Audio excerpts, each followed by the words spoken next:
పుస్తక పఠనం ప్రతి ఒక్కరూ అలవర్చుకోవాలని తెలంగాణ ప్రభుత్వ చీఫ్ విప్ పట్నం మహేందర్ రెడ్డి అన్నారు. వికారాబాద్ జిల్లా కేంద్రంలోని అంబేద్కర్ భవన్లో 57వ జాతీయ గ్రంథాలయ వారోత్సవాల ముగింపు కార్యక్రమంలో ఆయన ముఖ్య అతిథిగా పాల్గొన్నారు. ప్రతి ఒక్కరూ గ్రంథాలయాలను ఉపయోగించుకుని విజ్ఞానవంతులవ్వాలని సూచించారు. వికారాబాద్ జిల్లాలోని 17 గ్రంథాలయాల్లో 3,10,000 పుస్తకాలు ఉన్నాయన్నారు. విద్యార్థులకు ఉపాధ్యాయులు గ్రంథాలయాలను సందర్శించడం, పుస్తక పఠనం పైన అవగాహన కల్పించి వారు అలవాటు పడేలా చూడాలని పట్నం మహేందర్ రెడ్డి తెలిపారు.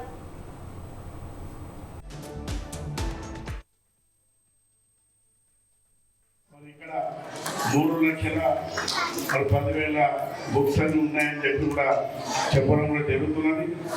మరి ఏదైతే గ్రంథాల్లో మనం పోయి చదువుకుంటున్నప్పుడు కానీ అక్కడ మరి చాలామంది మీ అందరూ కూడా పరిచయాలు అవుతారు.